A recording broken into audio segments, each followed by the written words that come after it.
Okay, well, welcome everybody to the Audit Committee of the Angus Health and Social Care Partnership. I really appreciate you all being able to connect in like this, and I think it well demonstrates the commitment that we have to our audit processes in the IJB. And before I start going through the agenda, I really want to acknowledge our gratitude and to all the staff involved in delivering our health and care services across Angus, and the carers, unpaid carers, and the third sector involved in providing sterling effort and an amazing response to this horrific situation that we find ourselves in. And I know that absolutely every one of you will feel the same in that regard. It's been absolutely overwhelming to see everyone pull together like this, and it just makes me so proud to be part of the IJB, and I just thank you from the bottom of my heart. So moving on now to the formal meeting. That was a lovely introduction, Julie. Yeah. Thank you. Much well appreciated. I mean it, and actually any time I've had to get in touch with an officer around a constituent query, everyone's been quick and very responsive to those issues, and I really appreciate that as an elected member. So thank you. Can I just chip in and my agreement with that as a member of the public? Echo every word you said. Thank you, Andrew. Appreciate that. Okay, can we start with the apologies, please, Karen? Any apologies? Sorry, can we go back to the house? Oh, the housekeeping, of course. Yes. You okay with me to? Yes, please. Read it out. Good morning, everyone. It's just a couple of points I would like to raise just before we proceed with the meeting. You'll be aware that the meeting is to be recorded and comply with Local Government Act.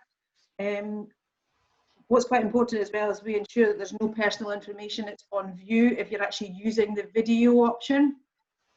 But also to be aware that background noise is very easily picked up. Members and advisory officers will be unmuted, but any member or officer who presses mute themselves, they'll need to raise their blue hand, or if they're council employee, to Skype John Phillips or Steve Leslie in IT to request that they be unmuted. Any observers will be muted throughout the meeting. If any member leaves the meeting, can you please let us know? And lastly, should any member or officer have any points or questions that they need to raise, if they can actually use the raised hand option on the bottom of your screen rather than waving at the screen. And that's all from me. Thank you.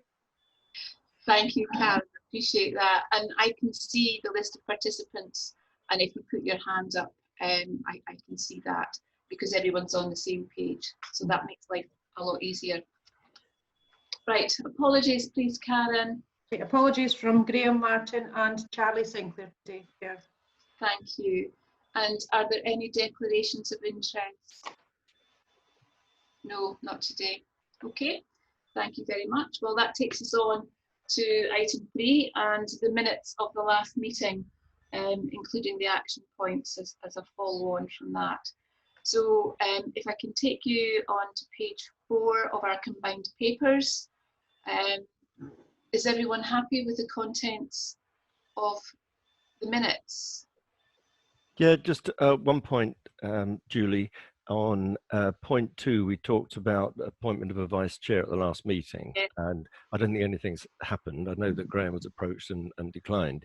One of the groups that I was working with, it was an unassociated, whatever it was. It was just an association, but we had a constitution, and in that we said that we wouldn't appoint a permanent vice chair. We appoint a chair for any meeting that the actual chair couldn't attend, and that would be done on a volunteer basis.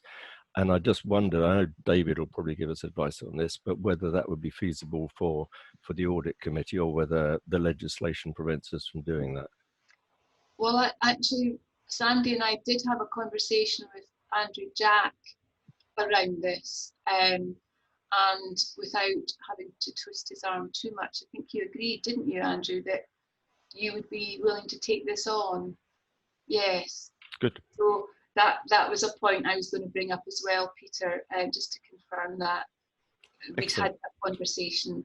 And I think in the extremely unlikely situation where neither Andrew nor I could make a meeting, then we could take that approach that somebody could be appointed to chair that particular meeting. Yep. Does that seem fair? Yep. Yep. That's good.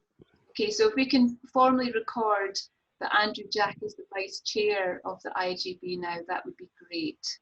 Okay. Right, is there anything else in the minutes that people would like to flag up, or are we happy to endorse them as an accurate record? Yeah, I'm seeing nodding. Okay, good, thank you. So minutes are approved, excuse me. So can we move on to the action points, please? That's on page 11 of the combined papers. Would anyone like to take us through those? Yeah, Julie, I'm happy to just take us through those. Okay, thanks, Andy. Okay. So we've got a number of things that have been sorted out. We've obviously had a bit of an intermission since our last meeting. We've just dealt with the issue there of the vice chair, which is helpful. I'll pick up on the red ones because they are probably more important for us. There's a mention under the December meeting about the MSG action plan. Now we had previously, as an audit committee, recommended that it would be shared with the IJB board. That hasn't happened yet, but that's actually picked up in a recommendation in one of the papers that's written a bit later in this agenda here. So we come back to that later on in the agenda. There is an item about the Strang report from August 2019. We have added the final Strang report to, again, a report in this group of this set of papers. So that is now resolved as well. I think maybe I could just say these reports are quite difficult to pull together because there were so many things coming together, and there's one or two things that have been written before other papers were finalised, and those two things that were still to be confirmed are things that I'd written before other papers fell into place. Well, I wondered actually if there were any of those action points that actually needed to come off. So, for example, the very last one on page 13. My thinking was that pending the sort of permanent appointment of the chief officer post, we could take that off and review the situation following a discussion at that point. How does that sound? Would people be happy with that rather than keeping it rolling on as a red action point? I know, Gail, I mean, I can only imagine how busy you are, and I think this is probably not an appropriate action to keep going at the moment, and we can review it at a time that is better for everybody. Does that sound reasonable? Okay, right, so can we delete that? Does that help?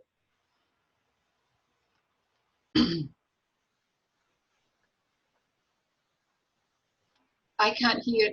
Sandy and Gail are muted, so I don't know if you're trying to... I have tried to unmute them, but they're unmuted. All right, okay. Yeah, I'm unmuted now, Julie, so that's absolutely fine. I tried to put my thumbs up because my mute wasn't working, but yeah, that's absolutely fine. Thank you. Okay, and I'm seeing other nods and thumbs as well, so thank you. Anyone else have anything in there? Nope, we're happy with that. Lovely. So we've been asked just to note that, approve the minutes and note the action log. So thank you. So item 4, which is a verbal update from Audit Scotland. So that's Rachel Brown. Can I welcome Rachel into the meeting, please, who's on the phone today. Thanks, Chair. Can I just check that you can all hear me? Yes, we can. Yep. Excellent, thanks. This was just a very brief update to flag to Audit Committee members the impact of COVID-19 and on our audit role and the potential impact on the IJB audit, which I'm hoping will not be significant. You do have a paper linked in agenda item 14, which is our official statement on the impact of COVID-19 on public sector audit. But it was just to say that our audits of the NHS are generally being delayed because NHS boards have obviously had to respond to COVID-19 directly. And because audit's not an essential service, we have stepped back from that. So we audit the NHS before we start in local government. So we are working with the NHS to deliver as the accounts become ready. And in terms of Angus IJB, I believe NHS Tayside accounts are delayed by a month. So they should be signed off at the end of July rather than the end of June. And similarly, we're talking to Angus Council about a delay in auditing their accounts. But it was just to reassure you that the assurances we're anticipating, both the ones I write as the auditor of Angus Council and the assurances we're anticipating from the auditors of NHS Tayside, shouldn't actually affect our planned audit timetable to deliver audited accounts by the end of August. So it was just to flag to you there is potential for a delay, but I'm not anticipating that affecting the IJB accounts. Those of you who are Angus councillors will get an update in August about potential delays on the council accounts. But at the moment, I am not anticipating a delay. I'm just flagging to you there is a possibility of a delay in the audit, and we'll keep in touch through the Chief Finance Officer should that come to pass. But at the moment, everything is on track for the end of August. So thank you. If anyone's got any questions, I'm happy to take that. Okay. No, I mean, I think that's no mean feat in and of itself, Rachel. And I hear what you're saying about audit not being an essential service, but it's an important part of what we do. And I think what you're telling us reflects that.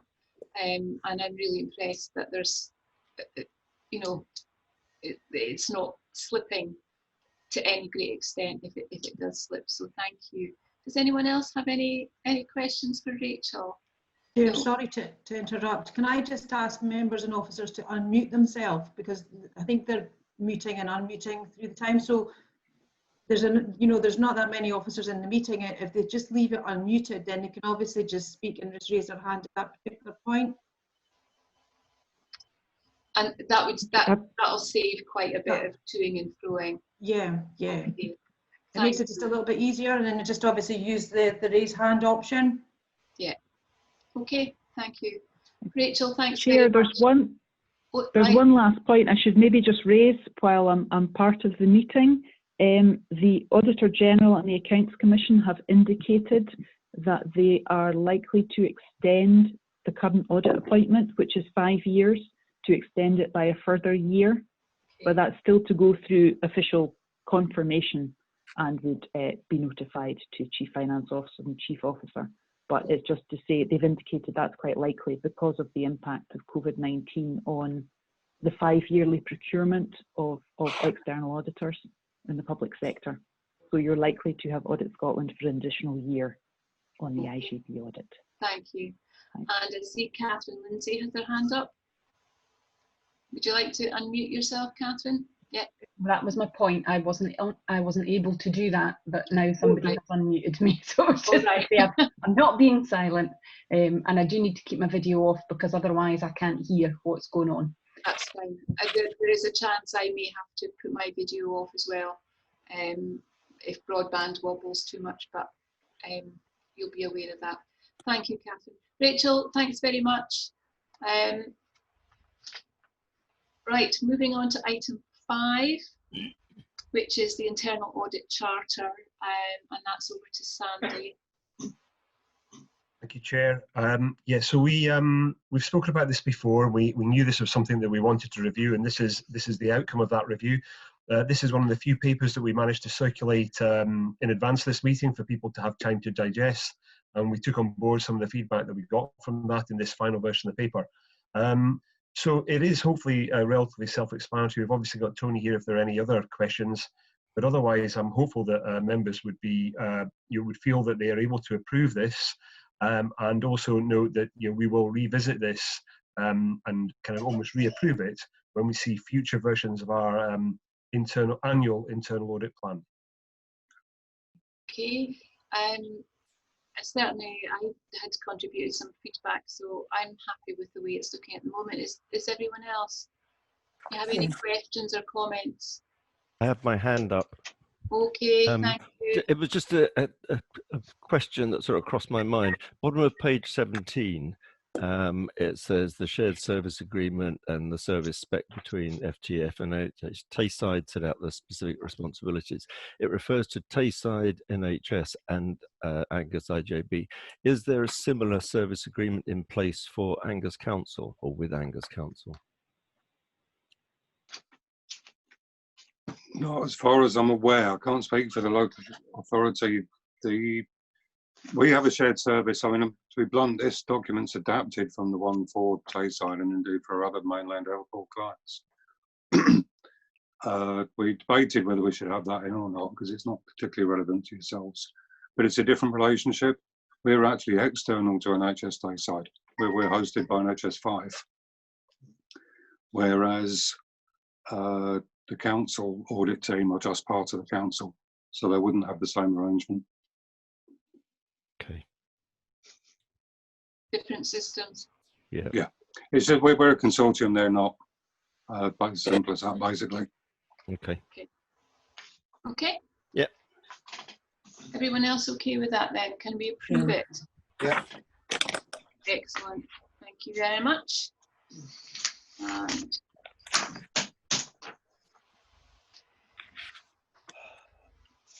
thanks, Sandy. Right, item 6, which is the internal audit plan, and this is a report by Tony Gaskin, our Chief Internal Auditor. Thank you, Chair. I should actually say I'm not actually in Sorrento. I didn't have the opportunity to nip off, but my attic is It's all right, we guessed that.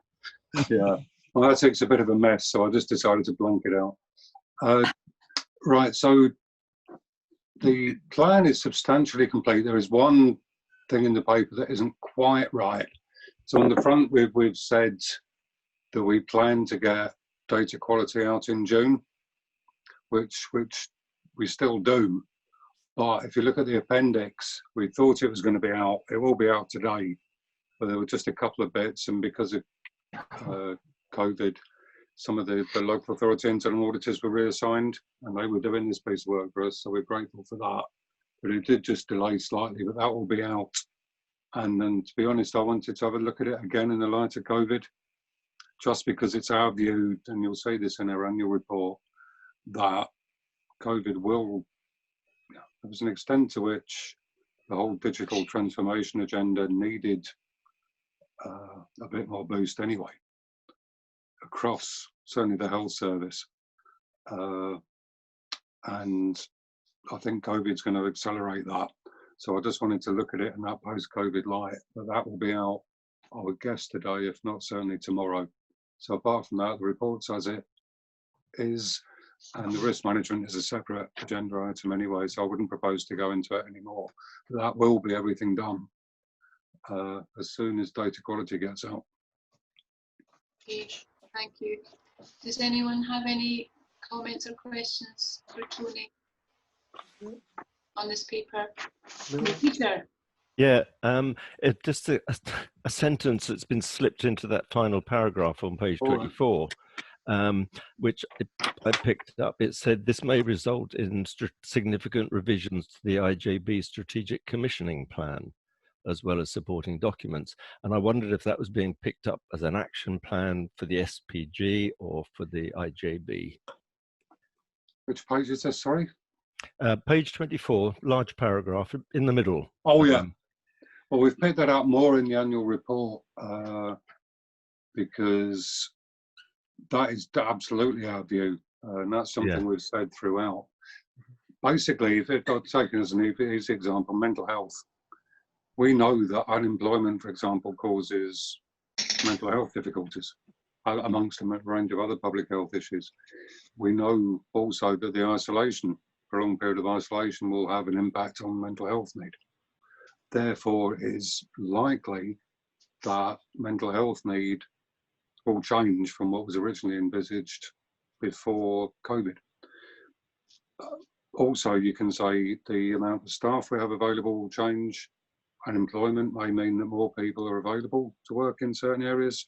It may also mean that certain people choose not to work in certain areas. So a lot of the assumptions behind the IJB Strategic Commissioning Plan, which was in fact very good, and the transformation programs are very well thought out. It was certainly the case that Angus has been ahead of the game, but it does mean that everyone will have to have, I think the phrase we used in the annual report is a fundamental review of the assumptions that lay behind the strategic plan. That doesn't necessarily mean that there's going to be a fundamental change to the strategic plan, but there does need to be a review that questions the assumptions around resources, around population need, and indeed around the way that we deliver services. So that, yeah, it's a throwaway line in this because we pick it up a good deal more in the annual report. Yeah, what I was wondering was whether this group here or the strategic planning group picks that up as an action point. I take all your points, Tony. Yeah, I agree 100%. And it probably is necessary. It's whether, how and when we do so. Sandy, did you want to come? Yeah, that's the problem, Peter, for raising this. It does, as Tony says, it does appear in the annual internal audit report. We'll pick up on that. It's about page 75 when we get there. But Peter, I would definitely think this is something the SPG will deal with. And Tony's right. What he's saying here doesn't necessarily mean the strategic plan itself will have to get rewritten. But what it does, it means we need to consider all the fundamentals, all the assumptions in that.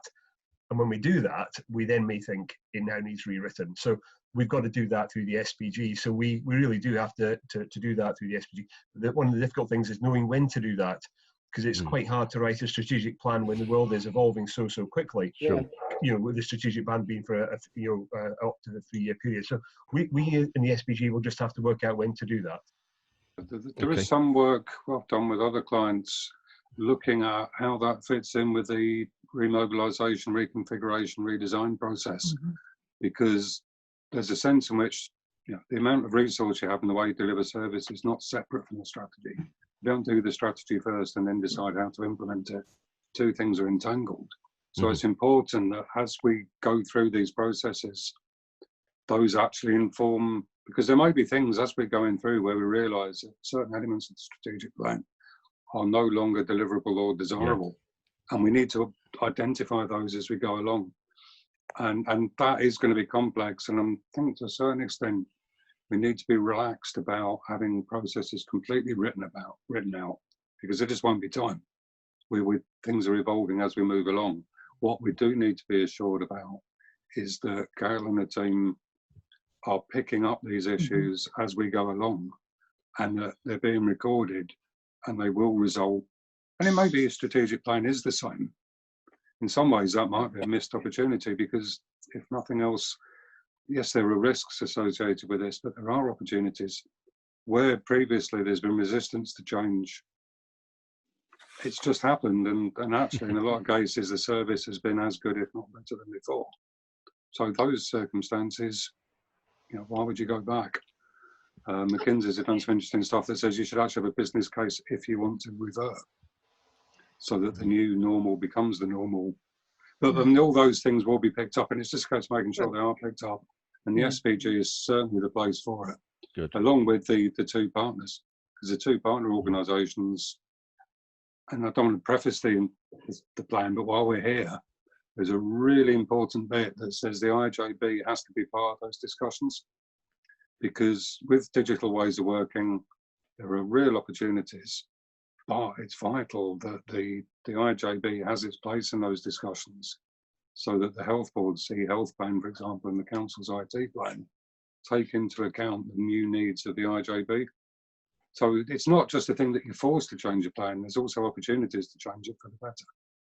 Just before, sorry, Tony, sorry. Oh, the phone will come. No, that was me, I was just rambling after that, so you're fine. Okay, before I go on to Gail, just to pick up on that point, Peter, at the last IJB, which was a virtual meeting as well, the mental health impact, I remember picking up on that around the implementation of the Strang recommendations, because what's happening through COVID will have an impact on people's mental health and exacerbate the issues that are already there. And just to give you reassurance, I'm now a COSLA nominated representative on Public Health Scotland. Those are conversations that we're already having there. This is a new board that we started on the 1st of May. Those are conversations that we're already having, completely recalibrating the priorities in light of COVID. Lots of similar issues, but much worse. So it's about how we prioritise those at a national level, because it's all important, but what is emerging from COVID. Gail, sorry to go on there. Tony, you're absolutely right to have flagged this up in the report. So by way of reassurance for Peter, we are cited on this issue, and through our remobilisation plans, we will be looking at that. George Bowie is chairing our strategic planning group now, and I've already got a note to update George on this particular area, so we're mindful of the situation. But in Angus, we've got a leadership reprioritisation group, of which Bill Troop, Jill Galloway, Sandy, George Bowie are all part of. So that will certainly not be missed there.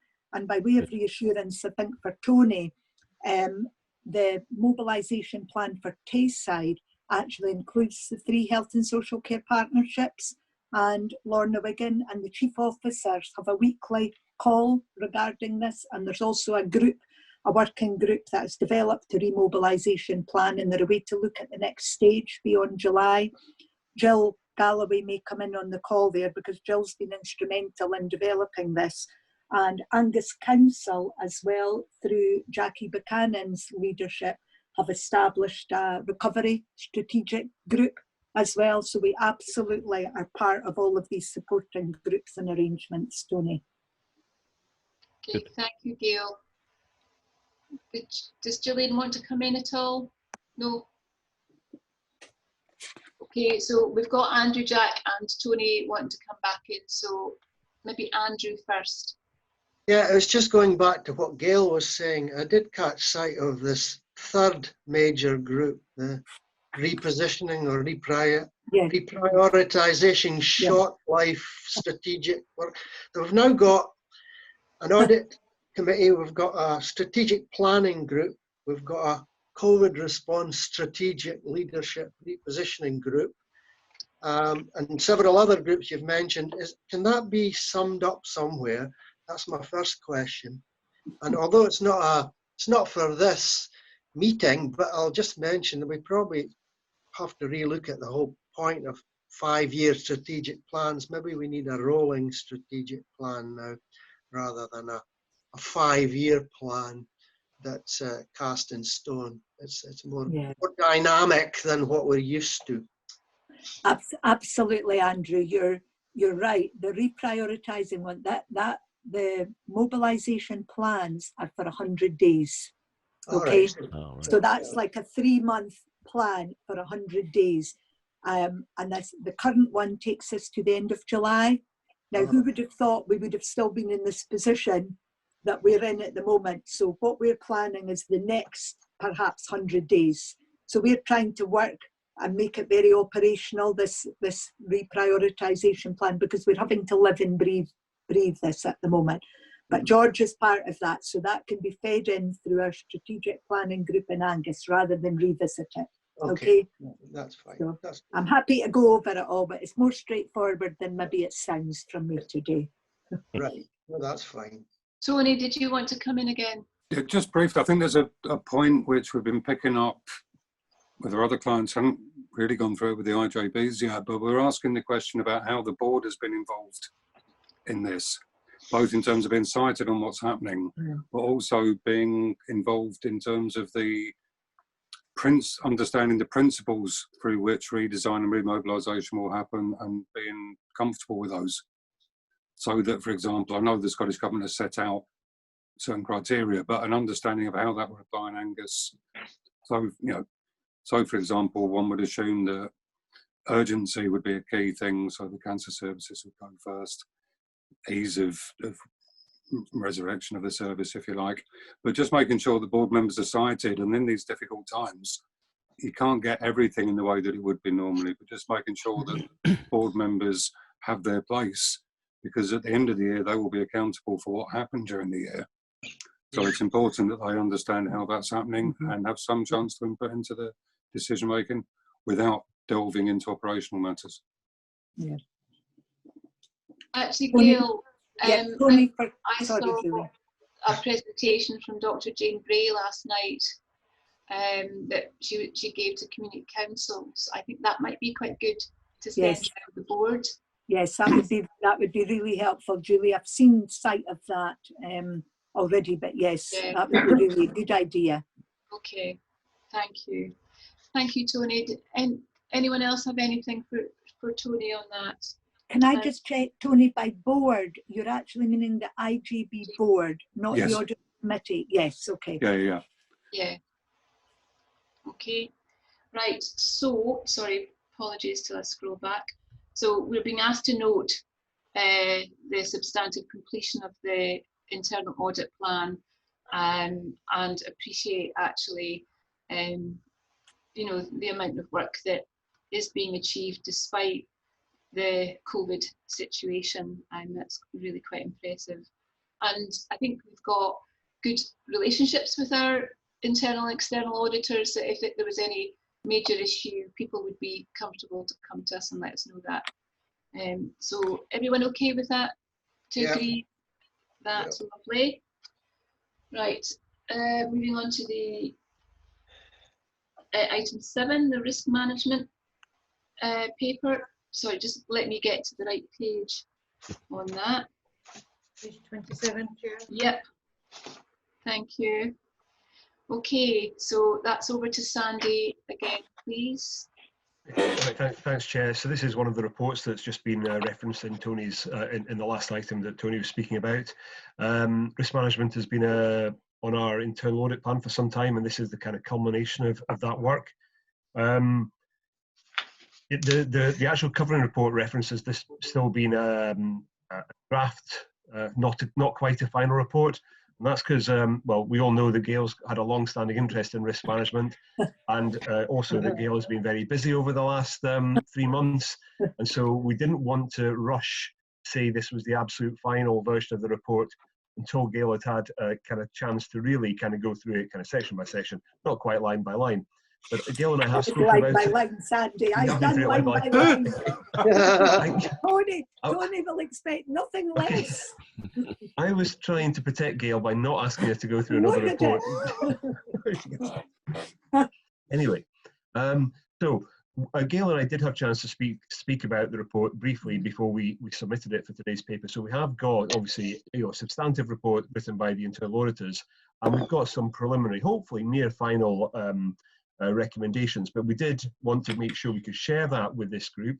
The outcomes of it are generally positive, and you can see that referenced in some of the comments that we've picked up in the covering paper, and there are some action points that again we've referenced in the covering paper and appeared at the end.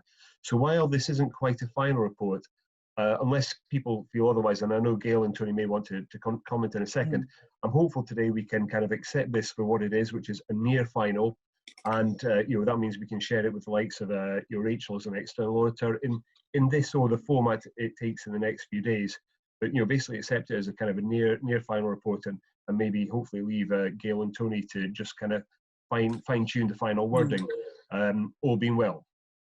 Okay. Andrew Jack's got his hand up, but do either Gail or Tony want to come in at this point to build on what Sandy has just shared? Tony will expect nothing less of me, Julie. Just Sandy did speak to me before and calmed me down significantly a few weeks ago, Tony, so that's good. In relation to the background 2.2, very last sentence, I don't like the word adequate, but I'm just being splitting here. When I never think of myself as adequate, Tony, but that's that's the way it is. I like the bit that you said we've made good progress. Everybody got that? background put onto Yeah. on the front paper. However, Tony, when I read through the risks, yeah, I accept the management response the way it is. I'm okay to approve that. However, the actual implementation now, I'm going to involve Gillian Galloway, because Gillian is in an interim role in my previous post. So I'll need to bring Gillian in about responding to some of the recommendations. So we haven't had a chance to catch up with regard to how we're going to do that, Tony. So I don't know about yourself, but I wasn't proposing any changes. I think there was one about action point reference 4, but actually I'm just going to leave it, Tony. Okay, just for context, adequate's as good as it gets, Gail, sorry. We're auditors, we're not cheerleaders. If I ever turn up in a pom-pom outfit, then fine, but we don't. It's adequate. And you get, you know, adequate is a statement of the system of internal control, and effective is whether it's working or not. That's all you get. So sorry about that, but that's as good as it gets. That was my argument. Look, that was my argument, but I've decided I'm not. No, well, we just don't say better than adequate, and Rachel will back me up on this one. But I think it's important to say, because I can give context. I mean, I didn't do this piece of work. I think it's a very good piece of work. I'm grateful to our council colleagues for this one. Yeah. But they used the methodology that I myself have done. And if you remember, I was going to do it in Angus, and then things went weird. But either way, so I think it's a good system. So if you look at these recommendations, and I won't name names, I can do to Gail, but you could look at other IJB reports on risk I've done, which are publicly available, and they're really quite different from this. What you're not seeing is doubts around the management of risk. And that's not just IJBs where we have that issue, the risks, you know. And what you haven't got is concerns around identification. These are kind of icing on the cake, but you've got a cake. And that's the really important thing. So this is actually a very positive report, despite the language only saying adequate. But, you know, I actually think this is a very positive report. The one thing I would highlight is you're in quite an odd assurance ecosystem, so you are reliant on your partners, and that thing still needs to be nailed. We've been banging on about this for I don't know how long, and that's not the fault of this IJB, which has been very proactive, but we do just need to get that one nailed. Because well, that brings in my question there, is it what do we need to do, or what can we do to support this? With NHS Tayside, we were making good headway prior to COVID. Dave Berry, who's the Chief Finance Officer from Dundee, was chairing a group with Hilary Walker and myself and colleagues from across the partnerships. And we were making good headway with rewriting and updating the strategy, Julie. We were doing really well. However, that's kind of been parked at the moment, which is not ideal. We had the NHS Tayside Risk Management Committee last week. So Hilary Walker made a plea there that gets revisited as a matter of priority, and that was accepted. Angus Council, yes, I was meeting with the risk management lead there, but again, things are reprioritised at the moment. We do have a liaison group that Tony's alluded to in the paper. But again, yeah, we need to really strengthen these things. I've got all the recommendations, Tony, so I do accept them. Yes. Okay. Could I go to Andrew Jack first, and then Peter Burke? Yeah, I have two questions. Well, one question and one observation. Action point reference 3 captures risk appetite, and I think risk appetite is an overarching principle which covers all risks. I just wanted a bit more understanding from people, or maybe Tony can help, how you practically develop and calculate a risk appetite. Is it a formal process of looking at the 4 strategic objectives and creating some sort of a kind of scenario response? Is this something that the audit committee will have to go through at some point in time in the future, and is there a formal process for it? Because risk appetite's bandied around a lot, and I don't know if it's really well understood. It certainly isn't well understood by me. I've got a notional, intuitive feel for what it is, but I'm sure it's a bit more formal than just taking a gamble. And the second question, if I could just slip it in, it's just a question of action point 5, reference 5. It was somebody's taking a career break. Who's that? Oh, that's fine. That's fine. It's and yeah, we didn't know how long that career break, you know, it was. I Yeah. didn't realise it was a sensitive issue like that. Yes, it's very sensitive. Tied up with the succession planning and things like that. So no, it was very untoward and very, we had to react very quickly. well, don't minute that one then. No, please. no. But certainly going back to the risk appetite thing, Tony, have you got any words of wisdom, please? Oh, not words of wisdom, but I've got plenty of words, so that's what I'll have to do. So risk appetite can be as advanced or as basic as you want to make it. The important thing is it's owned by the board. The board in its entirety, and that can often be done through the collective wisdom of the audit committee given a steer. So there's loads of ways you can do it. The most important one for me is that questioning thing that says, why have we accepted a tolerance on that risk that's more than that one? And I'll give you an example from another board I was at where they had maternity services were at a 12, say, and they were approving action to get it down to an 8. And mental health was I think it was 20, and they approved action to get it down to 16.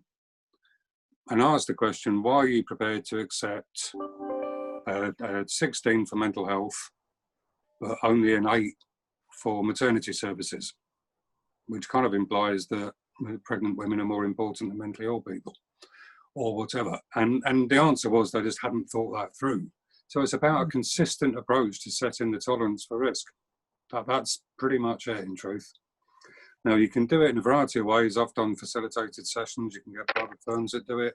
I'm sure Gail could absolutely do it herself, but you know, she might have other priorities at the moment. Yeah. But it's about making sure that everyone's comfortable with why are we spending time, money, resources on getting that risk down when we're settling with that risk, and setting out an approach that then permeates the rest of the organisation.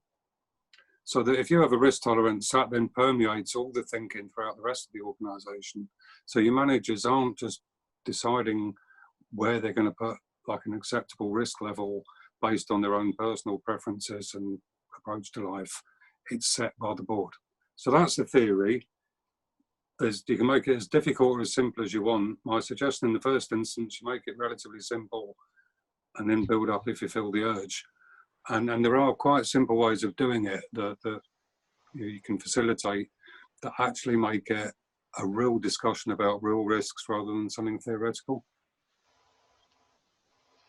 Thank you. Thank you. Thank you. Could I go to Peter next, and then Sandy had his hand up there. Yeah, oddly enough, it was exactly the same question that Andrew just asked about that same action point. But it also relates back to, I think it's control point 6 on page 42, which talks about training and how stakeholders are trained. But as both Tony and Andrew have said, if we're going to be using a methodology to analyze and enumerate risk, are the audit committee going to be trained or at least given exposure to how that system works? Okay, Sandy. Yes, thanks for those comments. I mean, the risk appetite thing, Andrew, is also something that you're probably less familiar with as well. We put a relatively long timeline on these points, December at the end of this year, although we all know that months just fly by. I think it's possible that we might just be able to create some space in hopefully our October development session, Peter, to maybe look at this issue. Good. And in an absolutely ideal world, something about that time may tee us up to take something to an IJB at the end of the year, and it may be a December meeting. So I am so familiar with timelines that don't function properly anymore, but in an ideal world, that would probably be something that we could aspire to. Yeah, makes sense. That also seems to me to be able to fit in with the review of the strategic commissioning plan as well. if we reevaluate some of the risks that we made assumptions on previously. Yeah, Okay. if I could, Oh, sorry, Tony. just very quickly to pick up on that point, it's a really good time when you're reassessing your strategic plan to reassess your risk profile, because bluntly, when you're looking at your strategic plan, you're thinking about how you can deliver it, what will stop you delivering it, which is essentially risk management. So that's the perfect time to reconsider your risk profile. And doing your risk profile and your appetite at the same time is actually quite good, because it allows for a meaningful dialogue. If people are interested, there's lots of guidance out there, like the Good Governance Institute, the Institute of Risk Management. So I'll send it to Sandy in the first instance, some stuff, and I think maybe if he could decide what he wants to send out if people are interested in the concept. I would imagine there'd be a huge amount of learning in the back of this pandemic. And could I just remind people that this meeting's being recorded in terms of any personal information? Yeah, you need to strike that bit. Well, I'm hoping that IT can do something with that. Okay, thank you very much. Gail's got her hand up. Gail. Actually, Julie, Tony answered the question, so that's absolutely fine. Yeah, okay, no, that's fine. That's fine. If you can take your hand in, that'd be great. Yeah. Right, thank you. So for this paper, the recommendations are to note the internal audit review of risk management, and thank you so much for getting it to this place, and agree to the appropriate and associated response, and request that the final version is further amended. I think we're all happy to do that, and totally understand the context in which it's been developed. Okay, thanks very much, everyone. Julie? Yes, sorry. I think Gail maybe during that conversation confirmed that she was happy that this was the final version. Yes. Oh, well, yes. Are you sure? Sure. Yes, that's fine. Okay. So, so then technically it really becomes a working document. Yes. From here on in, and that's the approach we're taking. Yeah. Lovely. Okay. Thank you very much. So page 46, I think we're on now, number 8, which is the internal audit reports, follow-up actions, and Sandy again. We're being asked to note the report and progress made to date. Okay, so thanks, Chair. So this summarises action points from previous internal audits, much the same as we've seen a few action points fall out of the risk management report that we've just seen. The points listed in here include a number to do with the prescribing audit that was actually only shared at the last audit committee, so it is still quite a current report. It also includes a couple of items that are a bit more long-standing, one to do with corporate support services, that has been a long-standing governance issue. So I don't think I've got too much more to add unless there's any questions. Yeah. Okay. Any Andrew? Yeah. Yeah. Just going on from what Sandy said, the very first one, the financial management. I mean, that's kind of seems to have started in 2017, and it's carried on from generation to generation of these reports. Overdue, not started, forever. Is there any point in keeping this going? Can we not just strike them off after a certain amount of time, since clearly there's not going to be anything done about it, or restate it in a more achievable form? I don't know why. It seems to just be cluttering the report up. So I certainly, my heart does sink when I see that item and how long it has been around, because it has been around for a long time. I think if it had been something that I felt we could completely set aside, I think I would have probably kind of brought that to the committee by now. But it is something that does keep on getting flagged up as something that we really need to set some time aside to do that. And what we've really seen during these last 2 or 3 years is that the management capacity and our ability to work with both partners consistently on a small number of issues, of which this is one, has been a bit difficult. But I think it's something that really, as an audit committee and as a board, we should still be aspiring to do. And at some point, I'd hope we do have the capacity to come back to this and review it. Now, it's possible, though, that review doesn't result in a monumentally big exercise, and actually what we do eventually is not as all-encompassing as we might think it might be. But I think we've probably got to leave it there as something that we still need to think about, or something we should be doing. Is there a sense that, you know, just touching on what Tony said earlier about the situation that we're in at the moment, offering opportunities to take quantum leaps in the way we do things, that this might actually be an area that could be boosted a bit in terms of working relationships? I mean, there are various things that are obviously changing. I think the corporate support arrangements are quite complicated. They're one of those things that get kind of more complicated the more you look into it. And one of the tensions has been we started off the IJB with a relatively light touch set of corporate support arrangements, and you know, to a large extent they have worked. But the points where they haven't worked have been the areas where kind of complications and tensions have arisen. So I'm not sure. I mean, I would like to think there's a different way of dealing with this problem. I don't quite know what that is yet. But I think if we can get all the partners around the table, i.e. NHS, TASE and Angus Council, we might be able to come up with something better. But it's a bit difficult to know which way to go on it. Okay, and I take the point that you made, Andrew, but I personally don't think it's an issue we can afford to let go of. Yeah, but we need to actually have some kind of end point in sight. And by the way, a quantum is a very, very small amount. But that's all we're looking for at the moment. It's microscopically small. Anyway, so even if we can achieve that, but even if we could say, look, looking at it, it's something a bit more positive. It just seems to be. Gail's wanting to come in. I absolutely agree with what Andrew's saying there. Andrew, generally I would be the one raising the same issues as you. I actually wondered if I could bring in David Thompson. I can't see him on the screen, but I saw he joined earlier. I was going to seek David's advice as well. You know, I don't want to bring in directions here, David, but I think we really need some support. Yeah. Is this in relation to the audit?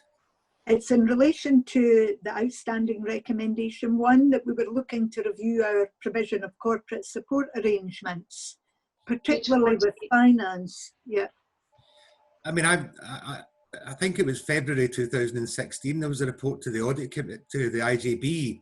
I'm aware there hasn't been any progress. What I would say is that there's a review of the integration scheme coming up, and I would fully imagine that would be something that would need to be clarified and addressed within that. I don't know if there's the time and resources to do it at this point in time to commence discussions about that, but I would suggest that the integration scheme review would be an appropriate forum for that to take place. I just wouldn't want to miss the opportunity, as Andrew's suggesting. You know, we have to use the opportunity to start discussions again here. Can I, if I could jump in at this point, Gail, because I think there's two things. One, the integration scheme review isn't going to go ahead. The Scottish Government has paused that. We're going to. Oh, you're doing it anyway. Yes, you're doing it anyway. Okay, fine. So there wasn't a requirement, but there is something in the old integration scheme that wasn't implemented. Yes. So there's no point having something in the new integration scheme that isn't implemented either. And I do wonder. We talk later on in the annual report about issues that the audit committee might escalate to the board, and it strikes me that this might be one of them, or it might be something that comes up. I can't remember the name of it, but there's a joint working group of all the chief execs, local authority, health and IJB, and it's a common thing. It's something we've said in all IJBs, and it's an issue that's not going away, and it's not just common to Tayside, it's everywhere. And it needs sorting. There's been this tension, and this is kind of a microcosm of it in the finance side. Yeah. And it just needs sorting. And I think it's interesting you mentioned directions, but it may be that is something that will have to be used. If not, that's kind of a blunt instrument. Yes. And that's the last resort. But frankly, if people won't engage, something has to change. And maybe the first step is to escalate this via the audit committee chair to the IJB and say this issue isn't getting sorted. what we're going to do about it. It's a That's fine by me. Sorry. It was one I had highlighted on my papers as well, Andrew. Anyone else got anything there? Oh, David, yeah. Just in terms of raising the profile of this issue, I mean, I think it would be appropriate to minute what this discussion in the minute. I don't necessarily know whether yourself, Chair, would raise it at the IJB this afternoon, but as the minute goes through, then that could be an issue. And it may well, you may wish to have a recommendation that the chief executive, the chief officer, write directly to perhaps the chief executive of the council and NHS Tayside regarding this issue. That seems reasonable. Gail, are you happy for us to do yes. that? Okay, Andy. Yes. I think later on, I think in the annual internal audit report, we do flag up and make a commitment to highlighting these in report issues such as this, but including it to the board more regularly and more forcibly than we've done before. So I think we have got a recommendation later on that I think would capture this, Okay. if we wanted. It's a case of making sure that it does. Something comes. Yeah. Okay. Lovely. Thank you, everyone. Can we then note this report and the progress made to date and that action that falls out of it as we've just discussed? Okay. Thank you very much. That's us halfway through the papers. Oh, good. Okay. Good. Right. We're moving on to item 9. It's the governance action plan, and again, it's over to Sandy, please. Okay, so I'm thinking we're 49 pages through of 133, but anyway. That's the item numbers. This paper is a similar one to the last one. It picks up issues that we've been speaking about before, so hopefully people would recognise a number of things in this paper. There are a couple of specifics that we flag up. It's worth noting, by the way, that corporate support services is also listed here. A couple of things that we flagged up in the recommendations. One is a renewed recommendation from the Audit Committee that we get an update about the Ministerial Steering Group Action Plan for the August IJB. We have previously recommended it went to the February one and we just couldn't bring it together on time, and then COVID took over. And then the third recommendation talks about bringing the Government Action Plan updates to all the future audit committees, and it's part of that we would try and bring and summarise, we mentioned it later on, to the main audit committee, sorry, to the main IJB committee. But I think the main thing that's different is us making a statement about the MSG plan in our recommendations here. Okay, thank you. Yeah. And I had highlighted a number of comments here on the third column. The IJB awaits feedback from Angus Council regarding income reporting issues. Awaits feedback regarding income reporting issues, and Angus Council's been contacted, so response awaited, and that takes us back to, you know, being reliant on partners. Does anyone have any questions for Sandy? No? Okay. So can we You make the writing bigger. Sorry, Andy, Andrew. Did you make it's a bit hard to read on a paper. Yeah. Is it possible to reduce the number of columns and make the font a bit bigger? You know, maybe it's not possible, but. Andy, it is possible. I could have, and I, with hindsight, should have put that on 2 pages. Right, no, that's fine. It's just for clarity. Thanks very much, Sandy. Okay, thanks. Thank you. Right, so can we note the action plan and request that an update regarding the Ministerial Steering Group is submitted to the August IJB, and request that the governance action plan updates are submitted to all future audit committee meetings. Happy with that? Yep. Good, lovely. Thank you. Right, item 10 is the review of the role of the Chief Finance Officer by Sandy, our Chief Finance Officer. Okay, so There's a slight irony here because I have completed that self-assessment, but you know, in my mild defence, I did also share it with our internal auditors who reviewed it and felt well, the internal auditors' comments are included in the paper. The actual full review of the Chief Finance Officer role, as described in the SIPBER guidance, is actually quite an extensive document, and it's not one I felt I could adequately go through line by line. In the kind of relative time pressured environment we've been working in over the last few weeks and months. However, I did review all the things that were relatively unusual or exceptional when we last reviewed this to provide almost a status update report for the audit committee, and that's what we've captured in the appendix. And we've included one or two recommendations. You know, I do acknowledge that we need to improve the financial management training for managers. And I think that's probably the main one that's, you know, a specific action that I would see falling out of here. But I'm happy to take any questions. And as I say, the internal auditors have looked at this and they feel it is a reasonable representation of where we are. Okay, I have a question while we're waiting for any hands to go up. On page 55, under Principle 4, the top line. NHS Tayside has agreed to devolve accountability from finance staff to Tayside IJB Chief Finance Officers. This change has not been replicated in Angus Council. Is that a situation that we would like to see happen? Would that make life easier and more efficient? It probably would have advantages to it, Julie, without a doubt. I feel that the change that we've seen on our NHS side of our support arrangements have been helpful, and they've only been in place for over half quite difficult months. But even in that time, I think there are improvements that we have been able to make, and further improvements that we will be able to build on. And it's something that I feel would be probably a helpful time to review this now. I have mentioned it to Angus Council. And it's something I would probably like to pick up with them again. The fact that we've now got part of this kind of solved does make looking at the other side of it more relevant now than it has been in the past.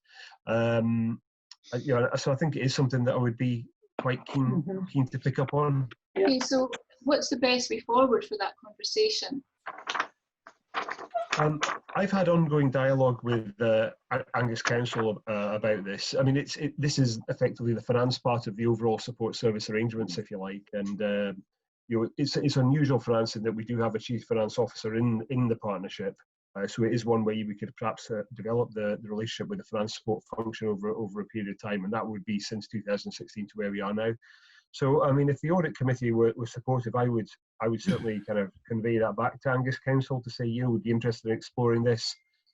We've obviously flagged it up as a, you know, as a positive improvement in terms of what's happened on the health side, and it would be, you know, I think it would be a good opportunity to kind of follow it up more broadly. But I have obviously a view from my own role about that. Sure, but it jumped out at me, and I feel that, you know, if this is a way of further embedding a true integration, it makes eminent sense for me. And I mean, my concern in all of this that you are properly supported in your role. So if that is a gap or a slight disconnect, then I certainly would be happy to support that approach. Would everyone else feel okay with that? Yeah. Yeah. Yeah. Yep. Gail. Yes, Julie, absolutely. This is a review of the role of the Chief Finance Officer, so this is absolutely the right time to raise this. So I would support you doing that. Thank you, Tony. Just quickly been looking up the MSG report, which is relevant, and it does specifically say that the statutory partners must ensure appropriate support is provided to the Section 95 officer. Yep. And later on it does talk about how that might happen. So I think, you know, it's important in its own right, and it's also part of the MSG review, which we'll come on to later. And if we've got something that Sandy feels is working, I think it comes to the point of saying, well, why is that not appropriate? if it's appropriate for one partner, why wouldn't it be appropriate for both? Exactly. Yeah, yeah. You know, especially as we're all looking at how we work. I think there's, this is the time for looking at proper solutions to things. Yep. Well, I certainly, on behalf of the audit committee, would encourage this discussion to happen as a priority. We'll take that forward. Yeah, thanks, Andy, and thanks very much for doing this. It must have been tricky.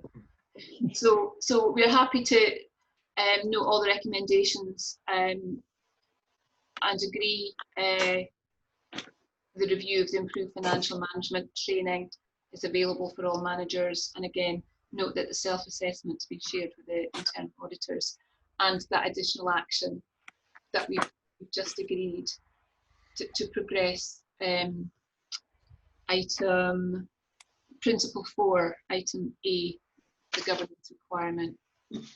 Thank you. Okay, so moving on to item 11 there on page 56, the annual internal audit report. And again, over to Sandy.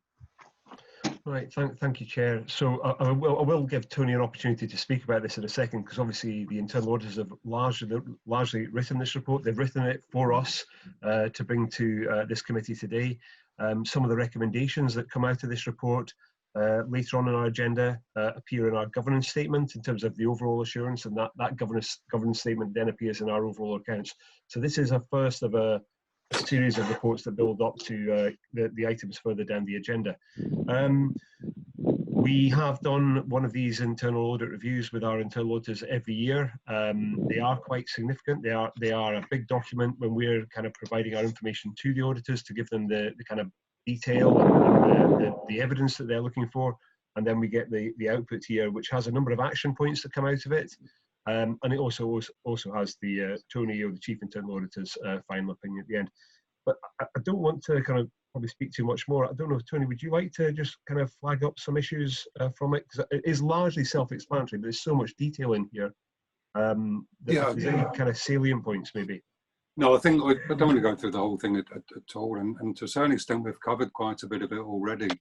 So I think two things. One, if you compare that to other IJB's internal audit reports, and this is something that's becoming clear to us elsewhere, ours are a lot more detailed. So ours doesn't just review what we did during the year, it takes this view of the overall adequacy and effectiveness of arrangements. So if you compare that to the other internal audit reports, they might actually say a lot less, although the organisation may well have quite a few more issues to address. In terms of the ones we do, this is a very positive report. Some of the themes that we find about taking forward the MSG stuff is everywhere. It's just absolutely common, because the MSG report came out and it was saying things that people hadn't done, and not surprisingly, they still haven't done them. The things around the strategy and how that will change, I think we've covered already. We've talked about the idea, paragraph 12, that this audit committee really thinks about what it wants to say to the board about the issues that haven't been resolved and how we make sure that they are, and the important role of this audit committee in making sure things do move on. And as we've seen today, identifying barriers to change and making sure that the levers are pulled to get those sorted. We've been very impressed with the strategic development, the level of openness, and the level of transformation that the board has achieved. Risk management, I know Gail was upset about that only getting adequate, but it's good, and it's better than a lot of places. So there's nothing else I particularly really want to pick up, apart from going to the action plans and saying, well, what do we need to do? We have got restricted management capacity, so we need that report that makes sure you've got enough capacity, or if you haven't got enough capacity, you understand the risks and what that stops you doing. And to a certain extent, even the strategic plan is dependent on how much support you get from your partner bodies. It can't be delivered on its own. You're a commissioning body, and you also need help to do that commissioning. The second recommendation is similar around the professional assurance group, and that's really not an issue that I get terribly excited about. And the third one isn't something we'd normally pick up on an annual report, but it was an issue we felt we would mention, but it's not something I particularly choose to highlight really. So the only big one, I think there's that big point that's already been referenced about what you do around strategy.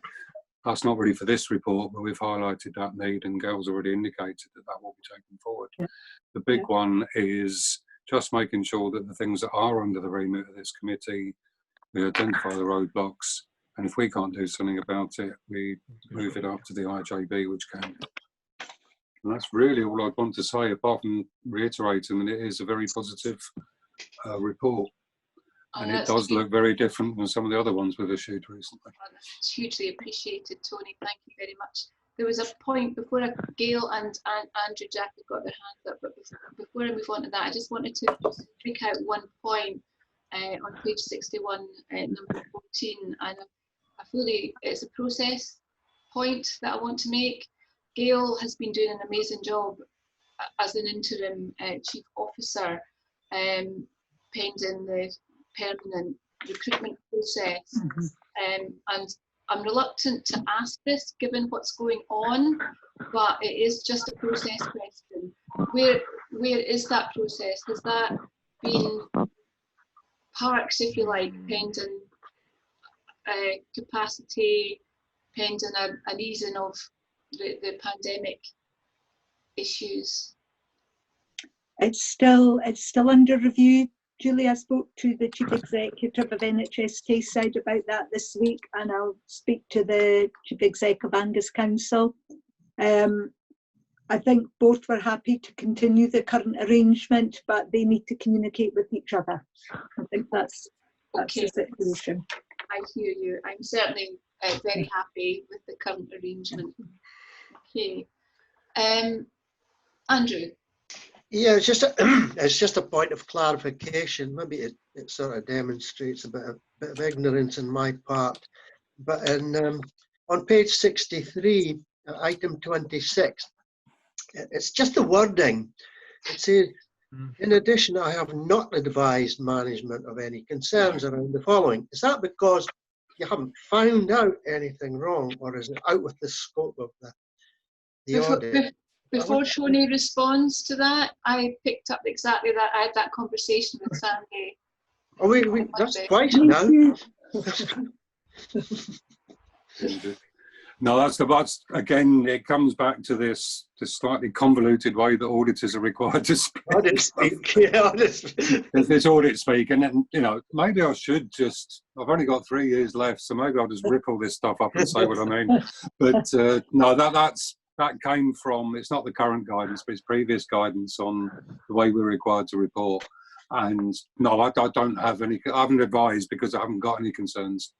But that is the way that we're required to write it. So I do, or the way we were required to write it. I mean, I'm quite happy to say for the minute, I do not have any concerns around those things. Thank you. So, and next year, do you know what? I'll throw caution to the winds and write it that way. To be honest, I wasn't sure if it was audit speak or if it was Tony speak.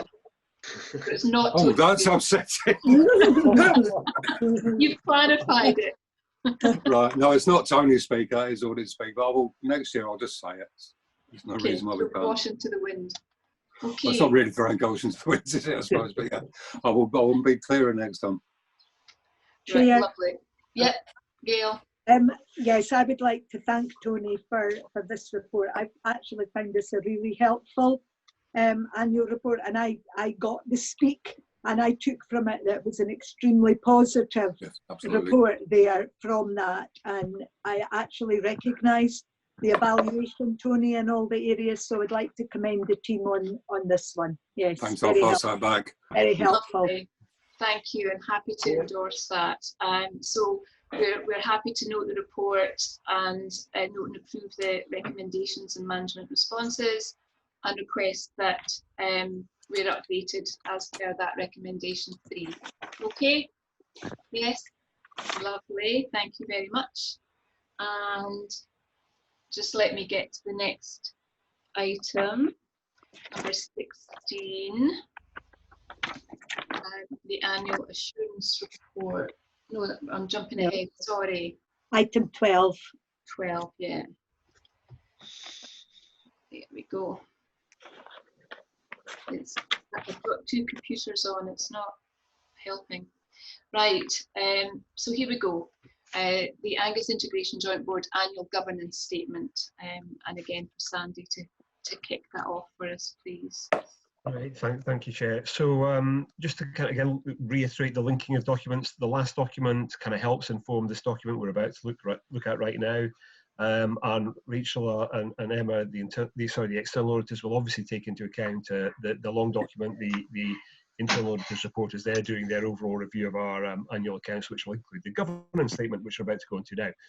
So this is a document that we will eventually insert into our annual accounts when we pass them over to our auditors, hopefully in the next few days.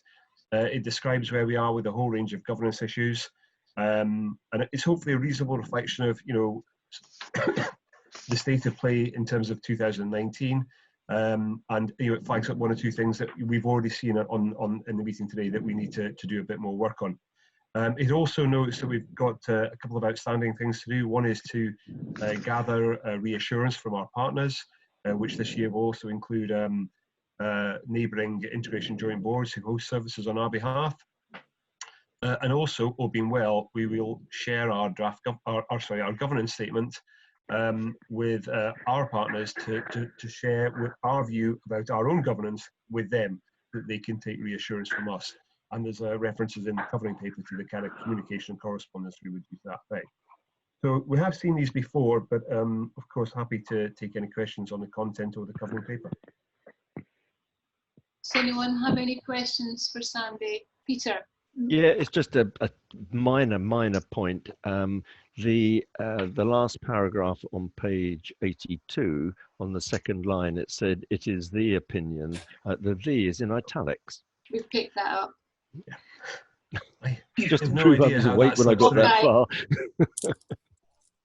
I actually, when I was speaking to Julie earlier on, it was patently obvious to me that was in italics when I read it in a PDF file, but for some reason, time and time again, when I read it in Word documents, it wasn't jumping out. There must be something that is more obvious in a PDF file compared with the Word documents. But anyway, maybe a thing that Karen sees day in, day out, which is looking at documents. But, anyway, no, Peter, we've definitely got that noted. Good. And I was obviously happy to see specific mention of the large hospital set-aside issue, but also around the independent inquiry into mental health services. I think these are incredibly important issues that we mustn't lose sight of, and as we've already discussed in this meeting. Yeah. Anyone else? Are we all happy with that?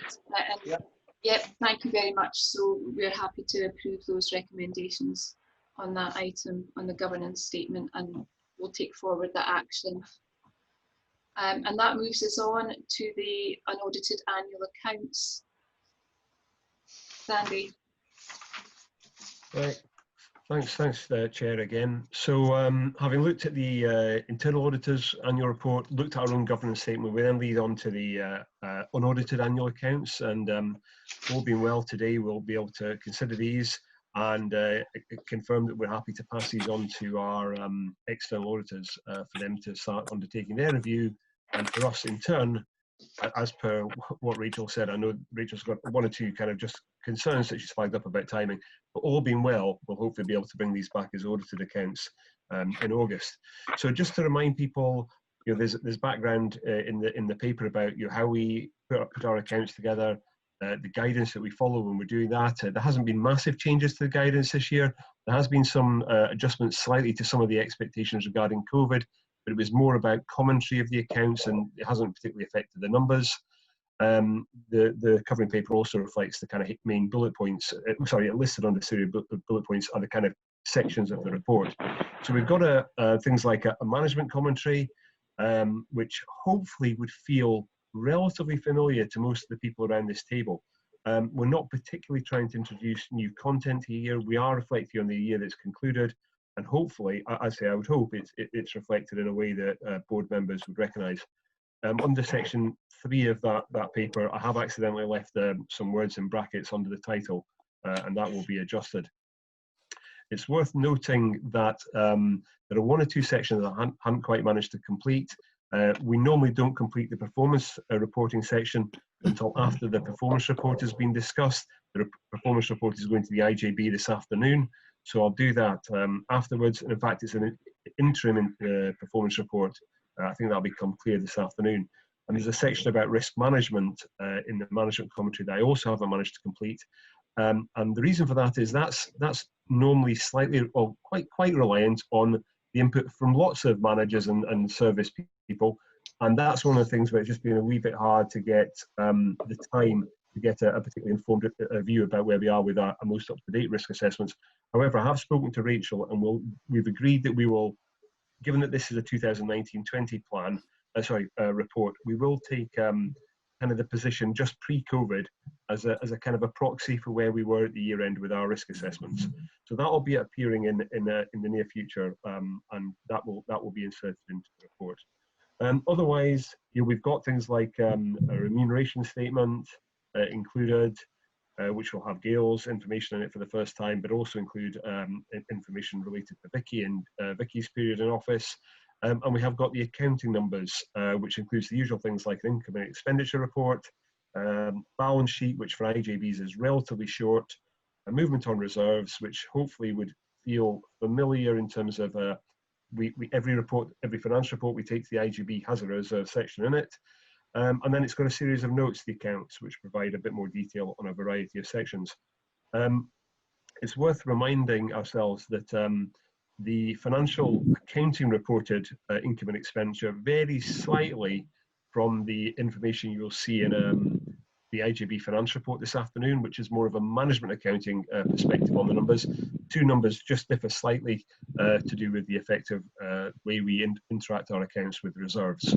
But we've provided the financial reports to the IJBs on a consistent basis throughout the year, and as I say, these provide a slightly different financial perspective on the position, but the 2 completely reconcile relatively straightforwardly. So with the idea that these will hopefully be acceptable to the group, obviously after we've gone through any questions, they will ultimately be passed over to Rachel in the near future. But Chair, happy to take any questions on any parts of this. Okay, Peter's got his hand up. Yeah, a number of us in this meeting actually sit on the SPG, and what has struck me during the SPG is the difference in effectiveness of the locality improvement groups. And I'm wondering whether that needs to be mentioned here. Some are struggling to find a chair, some are struggling to actually get things done, some are struggling to meet, where others seem to be doing reasonably well. So I'm wondering if that's an issue in terms of the operational review, section 4, whether that could be a point to put in. I don't even know if that's the right forum to put that in, or whether it should be another forum. Peter, that's the kind of thing that we could certainly flag up. That might not be the exact best place for it, but it's the kind of thing, if we felt there was kind of an improvement action, while this is generally a reflection of where we've been in the last year, there are 1 or 2 things that we would perhaps put in as a point of reflection and link to an improvement action. So that's certainly something we could look to draft in here. So, not to that session necessarily, but to somewhere in the plan. Yeah. One of the not so much a question, but it's a kind of quick, well, an ethereal thing at the minute. The bottom of page 104 around the contingency funds to cushion the impact of unexpected events or emergencies. Well, we're in the middle of that now, and I rather suspect that our positive position in terms of reserves is quite helpful, but are there any particular risks around that in terms of a government approach to plug in that gap? Yeah, I mean, reserves and contingency reserves are obviously held for that kind of, for that kind of unexpected reason. We don't quite yet know how the government will look at IJB reserves in the context of supporting COVID, the financial impact of COVID. It's something I'm kind of conscious of, and it's something where there will need to be a national view about that taken into account at some point. So, you know, it is possible that this will be something that we get a bit more clarity about after, probably most likely to be after the end of the first quarter. My understanding is the government are going to perhaps review things at the end of the first quarter and see where we are. And it's, yeah, I say it's possible there'll be a bit more clarity after that. But it is something that might be some, you know, there might be an element of dialogue between ourselves and the government about that kind of things. And it wouldn't just be us; it may affect a number of other IJBs. But you're right, Chair. We do have reserves there, and it is possible the government might consider that in as part of a, you know, an overall a factor in overall COVID discussions. Okay. I hear you. Thank you. Thanks. So nobody else had their hands up. Rachel, did you want to come in at all? I know you don't have the raising hand option, but are you still okay there? Thanks, Chair. Hopefully you can still hear me.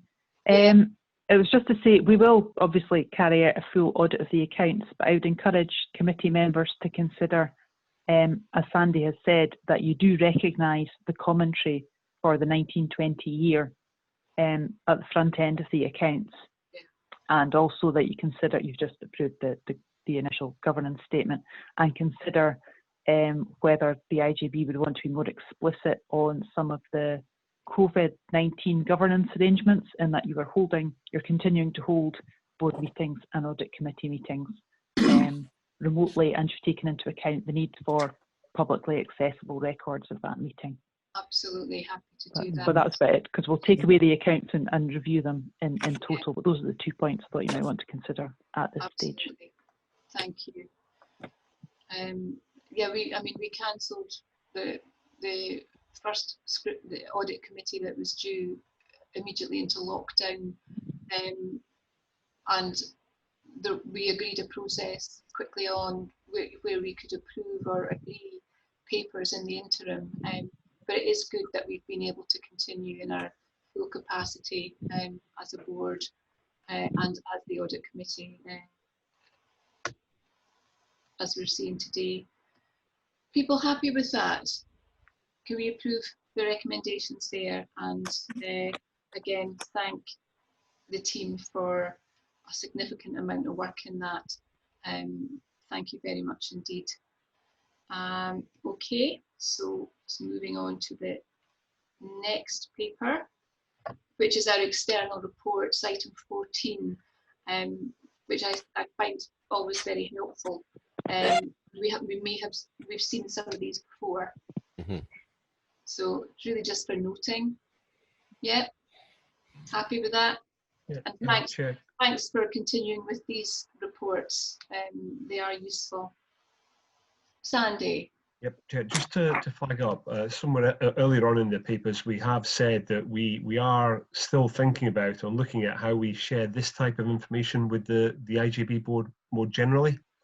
Because obviously we're just sharing it with your limited membership, and there's obviously another 14 members of the IJB. So we are still working out how best to do that without bombarding people with information that is more or less of more or less interest to people. So I'd still like to think we can make an improvement on that at some point in the future. Certainly hold that thought. Sorry, Julie, could I just? I had a similar. I was involved in a similar discussion yesterday, and I think the conclusion we came to is, and it's going to be a bit of work for someone, but actually drawing out the impact on either risks or strategy or whatever, but putting it in some kind of context so that people aren't just reading stuff for the sake of it. And bluntly, the NHS in Scotland one is so overarching that might be difficult. But some of these, the independent inquiry into mental health services in Tayside, that very much links to clinical risk. So if it could be put in those contexts, and also as something that we highlighted in our annual report about the lack of assurance on that still needing to be resolved. So, maybe something that just gives a little bit of context rather than just a link might be more helpful, particularly if it's going to the full IJB. We've discussed the final independent review into mental health services at the last full IJB, and it was a deep discussion. Yeah. So, but yes, in general terms, Yeah. having that context. But I certainly feel that at the last IJB, we heard those issues, and you know, we spoke around the table. It was a deeply distressing report, actually. But I'm certainly comfortable that we covered that properly at the IJB. Oh yeah, wasn't it? I was just desperately looking for an example, and that was okay. That's fine. Just wanted to give you that assurance. The report landed. Okay, thank you. Right, so we're moving on to item 15 now, which is the Audit Committee Annual Work Plan for 2020-21. And again, it's Sandy taking us through that. Yeah, thank you, Chair. Yeah, so we do have an annual work plan. This is the one for the year to come. It's been slightly rejigged, as you can see, because we did cancel that meeting in April, as you just noted.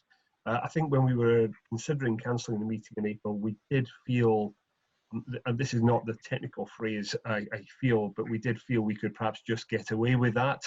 And largely that was by deferring volume of papers to today. And hopefully we have managed to get away with that. It wasn't obviously ideal, but we were dealing with so many things in April when we were trying to reschedule things, and obviously we did manage to hold the main board. So we've seen activity displaced from April through to now. I think even in this report, when we were writing it, we thought we might defer the CCPG, clinical care and professional governance, to August. But as the papers were kind of still coming together, we have actually managed to add that onto today's agenda, I think, as possibly the next item. So it was a wee bit fluid, but hopefully we've managed to deal with things as best we can. My hope would be that people would recognise a lot of the things that we're looking to do in that annual plan. We've still got, for example, an October development session. I mentioned that a bit earlier. Hopefully many of you, because our membership has helpfully been quite stable during this year, I think we maybe said that in one of the governance reports earlier on, people will be becoming more familiar with the cycle. And generally I hope people feel that feels like a good representation of what we're aiming to do in the coming year. And I would suggest that, even if we're not in a place where we can all meet in real life for the development session, then we can do it this way. Because I think most of us are getting used to this kind of format now, and we would hopefully be comfortable enough to continue with that, and there's no need for that to change. Any questions? Andy's got his hand up. Yeah. Yeah, it's just a minor point, but I can't find the annual audit committee report to the IJB on this. Is it been renamed? Usually at the end of August, there's something that goes to the IJB saying what we've done. Just a little. Is it been called something else? I can't find it. Usually end of August. And you're entirely right. We do that. We do that after that August IJB committee, or we maybe even do it at the August IJB committee. So that's kind of the end of the cycle, culminating in the annual accounts. So it's possible I have missed. I feel we probably share it with this group, don't we? I think we have done that in the past. So we've almost shared it with this group on a Wednesday morning and taken it to the IJB in the Wednesday afternoon. Something like that. Yeah, no, I think you're right. So that is an omission on my part, and we'll add it in. So anyway, the intention is still to do that, because that's been okay. That's fine. That was my question. Are we still doing it? Yeah, that's fine. Chair, can I just make one point I should have said in my opening comments, and that was about the annual internal audit plan. So Tony made comment again, but I've mentioned in the covering paper. We felt doing it right now when the internal audit plan for the year is kind of based on our strategic risks was premature to try and document a plan right now, and we would be better leaving that to August. So that's what we've said in here, and hopefully that feels reasonable to everyone. Yes, that feels reasonable. Happy with that. Okay. Very quickly, Julie, if I might just, we'll bring it in August, but we may have to bring it back. That's what we're saying to everyone. Because if your strategic risk profile changes and your plans change, then we'll change your plan along with it. That's fine. Happy with that. Thank you. Rachel, are you trying to come in there? No, thanks, Chair. Not on that. No. Okay. So you I had a little green box around you. Okay, thank you. So we note the work plan, and thank you to all involved in that. Agenda item 16, our annual assurance report, clinical care and professional governance forum.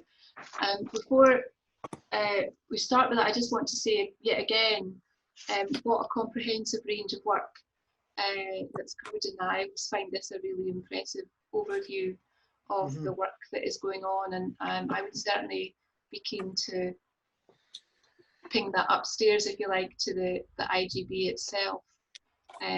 So Sandy, it's your name on the cover paper, but I think maybe Gillian would be able to come in on this too. Yeah, so I'll introduce this.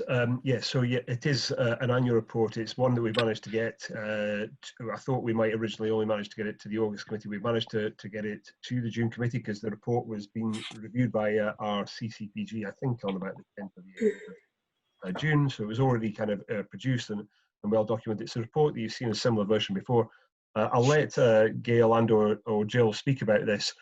But for me, just like it feels like a very comprehensive summary of where we are. So it feels like a report that does say merit going upstairs. Yeah, I'll just start, Julie.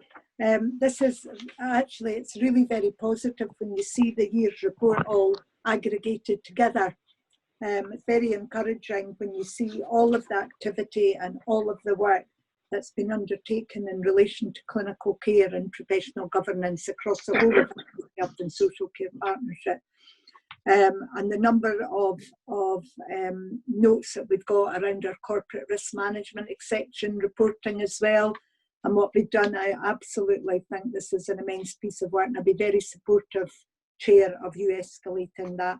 Jill, you went to the last meeting for me. Do you want to add anything about next steps? Jill there? Can't see. She's just, oh, okay. She'll be unmuting. John, could you unmute Julian? Does anyone need to unmute Julian? Thank you. That's it. Thank you. Oh.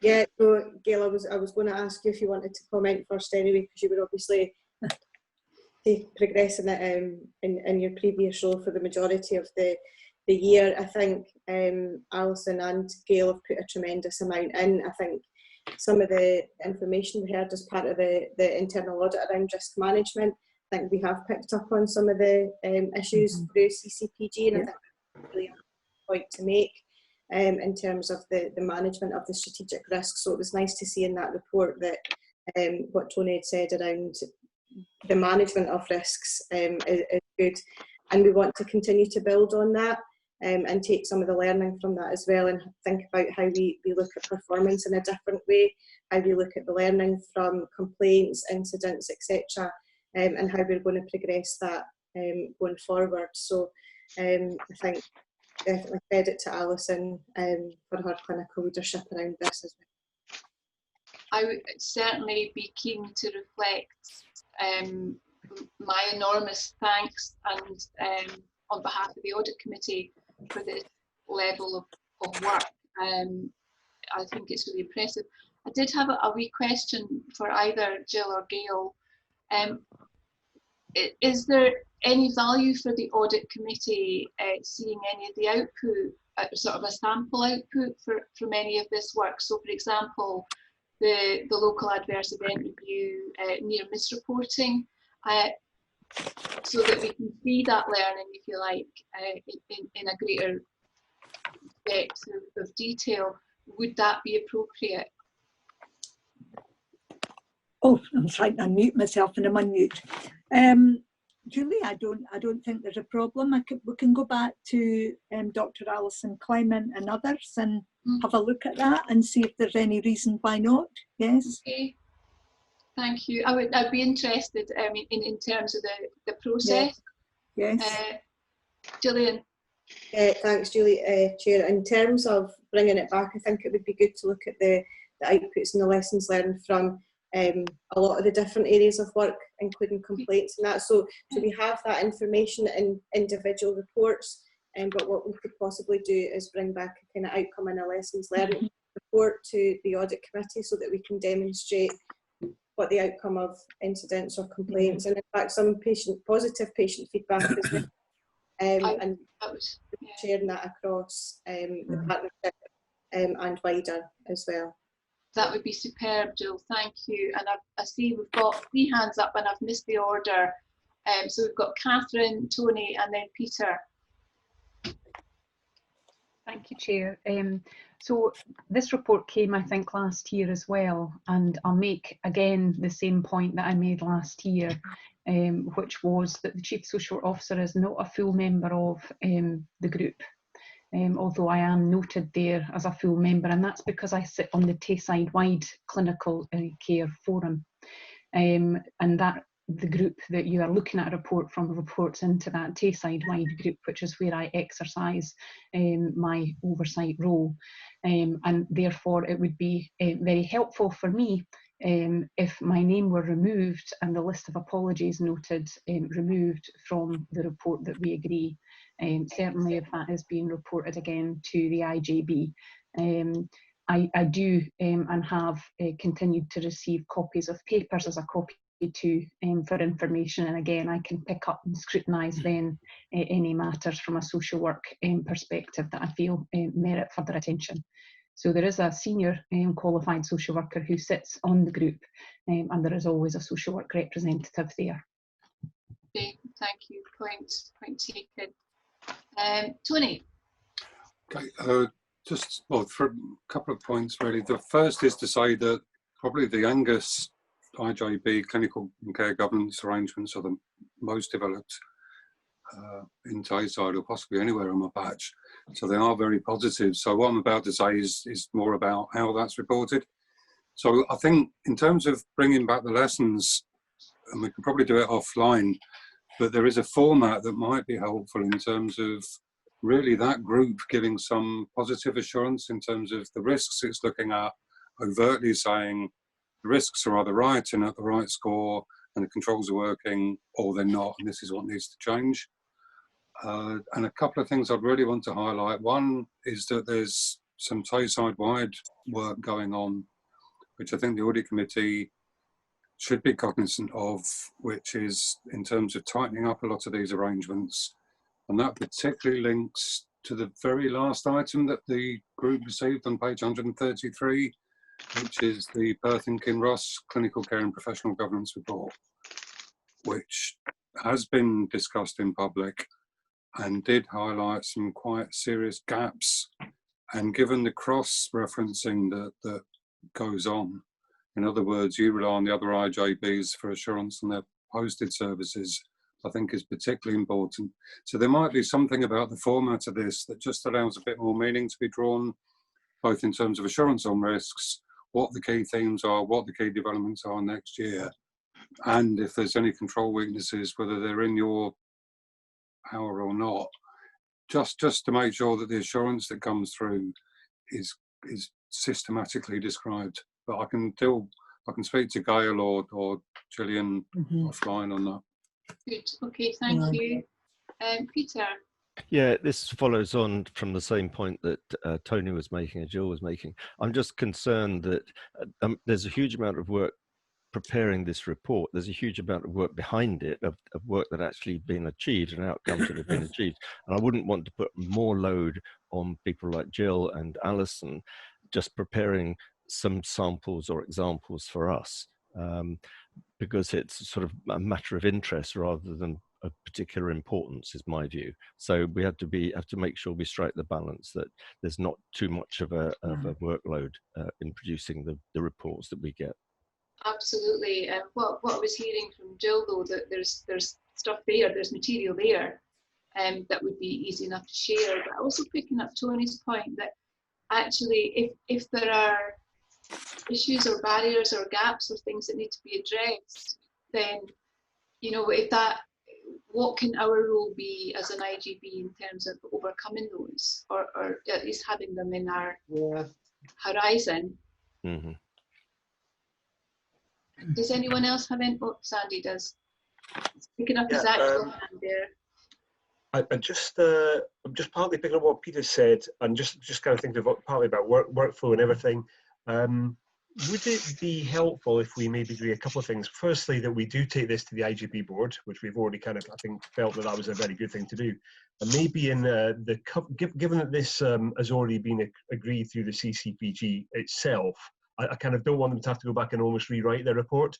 But some of those things that you've just mentioned there, Julie, things like the barriers to improvement, the gaps, things that we might want to address, we can maybe just bring into the covering report that we take to the IJB, so that the substance of the report has already been through so many stages, we don't have to rewrite that. So that might deal with that. But in terms of the examples, the information that Jill said is already available, if we were bringing that to the audit committee, are we going to ask the audit committee to do anything, or are we just going to ask them to note it? Yes. If we're just going to, and I think it's possibly the latter, if we're just going to ask them to note it and it's to help our interest, maybe we could, for example, say, let's not bring it to the audit committee as a paper, but let's just outside the audit committee, maybe share stuff for information. So I just wondered if there was a possible different way of getting a good sample of information out there for everybody to have a look at, without, I suppose, creating another kind of approval step, almost, if you like, for the CCPG's work. So it slightly depends on what we might be asking of the sample of information. And I don't know. I'm just wondering. Well, I wonder if that's maybe a conversation that we could, have offline with Alison as well, around what might be useful. So it might even be a two-stage process. That understanding of the analysis, but what are the issues that are emerging that we might need to be aware of, or it might be helpful for the clinical groupings that we know about in terms of service delivery. I think, thanks, Chair. I think we can, well, what we can absolutely say is we will definitely take a report to the IJB. That's not a problem. We'll definitely get information and sample information to the audit committee. That's not a problem. And what we can just do before we do that second thing about sharing information with the audit committee, maybe have a chat with Jill and Alison about the best way to get good value out of that and to get a positive outcome for that. And we can run that past yourself, Chair. Yeah, I'm very supportive of that, because if there are issues that it would help them that we know about, then I'm all for that. Good. Okay, lovely, thank you. So again, really, really powerful report, and we're all happy to note that and agree those actions. Thank you very much. Well, that takes us to item 17, the date of the next meeting, which is Wednesday the 26th of August at 12 noon. And before I finish, I just want to thank everyone for being able to accommodate the earlier time, and it has worked in our favour. I think it's been good to have these conversations without feeling the pressure of the clock on us, because they're important. So I think with that, we can close the meeting. Thank you all very much indeed for attending, and probably end up seeing all of you at 2 o'clock. Yeah.